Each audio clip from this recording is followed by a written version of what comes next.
So you're in Salesforce and you've got target accounts that you're going after, and you need to figure out which people at those target accounts you should be speaking to. Flow, of course, can help you.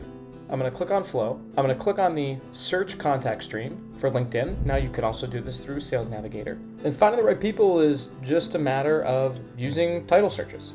Just as if you were on LinkedIn, you can search for titles based on title keywords and seniorities. You can also use Boolean logic to provide back different title nuances at once. I can select the region where I want to search. I can even decide whether or not I want to check for duplicates in the search results. Completely integration free. When I'm ready, I hit run stream. And in real time, we're going to go out and find these people across LinkedIn, verify that they match your title query, and that they still work at your target account. We show you the total results that were found. You can further filter the results with different keywords.